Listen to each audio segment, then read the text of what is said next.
here to do a 2-week update on life as a new mommy. Neely was born 2 weeks ago tomorrow. Today's April 7th, so tomorrow, April 8th, she'll be 2 weeks old. And life has been awesome. It really has. I don't know, like, it's so good. I haven't really had the exhaustion that everyone talks about. She does wake up several times each night and stuff, but I think being pregnant helped me get used to that because I don't think I had a full night of sleep since I was like 4 weeks pregnant. So I'm kind of used to that. And plus, like, just being awake and feeding my daughter and changing her and just holding her close to me, it's the best feeling in the world, and there's nothing I would rather be doing. You know, there's no amount of sleep that I would want to get as opposed to taking care of my daughter. Can you see her? She's sleeping right there. She's been passed out for like over an hour, so we'll see when she wakes up. I mean, not to say that I'm not tired, because I am, but I'm not like exhausted. I don't think I have the typical new mom, like, oh, I'm so tired kind of thing going on, which is awesome. I wanted to say a couple things that I've learned about being a mom in the past 2 weeks. Not necessarily about being a mom, but just about being just little helpful tips or something. I don't know. The first thing is that if you are pregnant right now and you're registering for things, I highly recommend getting a changing table pad. We didn't get an actual changing table because they're really expensive and they don't have drawers, but we got a little dresser and we put the changing table pad, you know, the one that's like this big, we put that on top of it, which works great.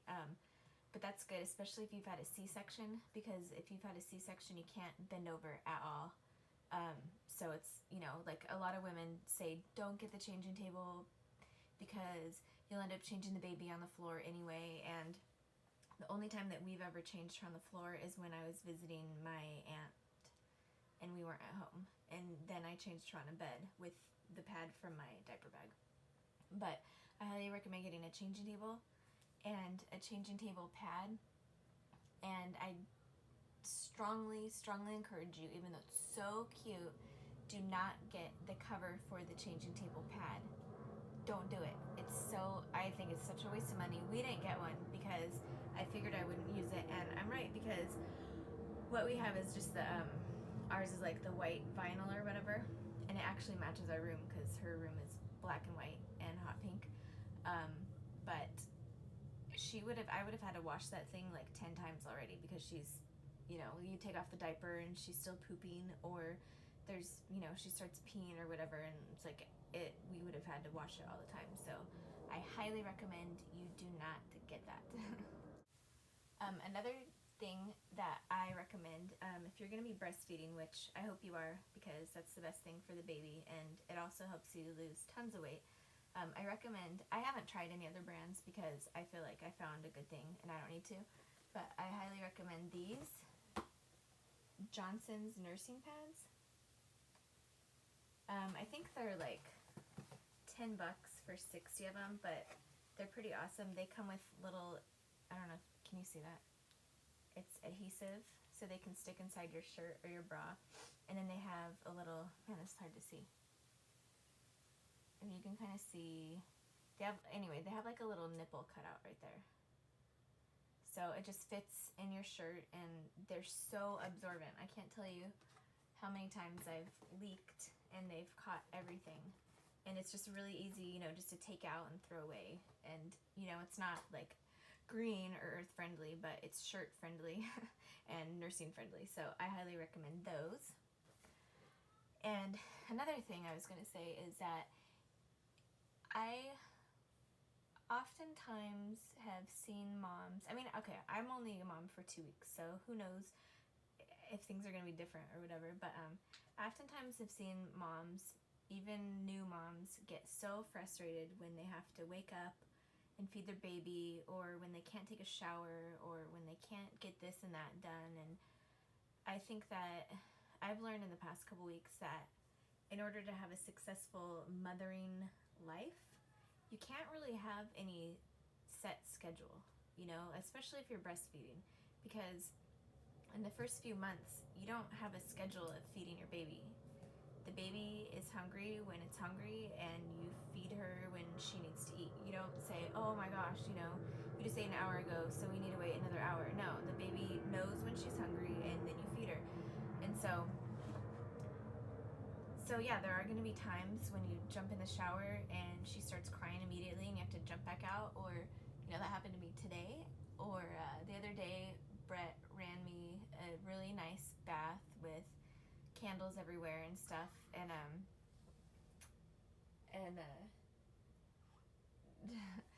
and I was in there for about 5 or 6 minutes, and then she started crying because she was hungry.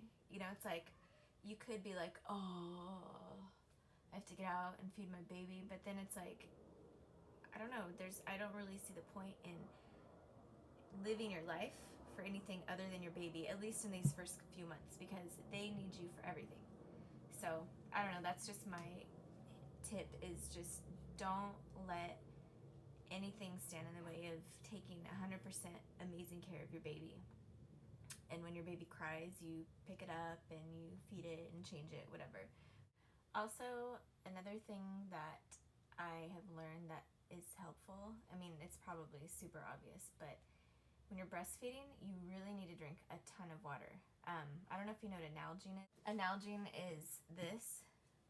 It's a 32-ounce water bottle. I drink about 3 or 4 of these per day, and I still get headaches because I'm dehydrated, because with the amount of eating that a newborn does, it's, you know, constantly going in and out. So you really need to keep up your water intake. Tomorrow, Neely goes to a plastic surgeon because when she was born, her skull was kind of long and thin at the front. And so they were afraid that her bones and her skull were fusing together and that she wouldn't be able to, that her brain wouldn't be able to grow.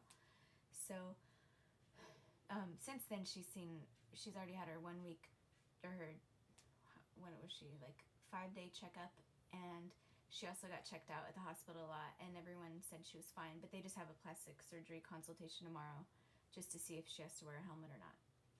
And other than that, she's been doing awesome. I mean, she's super gassy, which is hilarious, and she poops a lot. I mean, we have to empty our diaper genie like once a day or once every day and a half, but it's so cute. Everything about her is so cute, and she's so perfect, and she makes really funny faces, and I don't know, we just really love having her in our life and couldn't imagine anything else. Like, what did we do before we had Neely? I have no idea.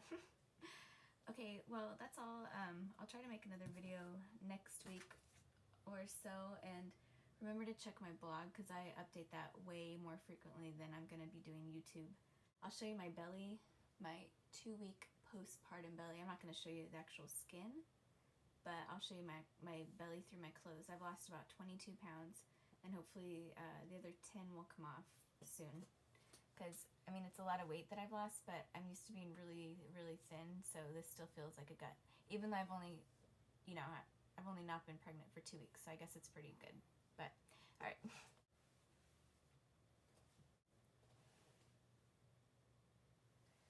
I will talk to you guys later. I hope everyone's doing well. I haven't had a chance to read any videos, but hopefully if you're still pregnant, you're doing okay in your pregnancy, and if you've just had your baby, hopefully I'll make a video soon so I can see the cute baby. Alright, bye guys.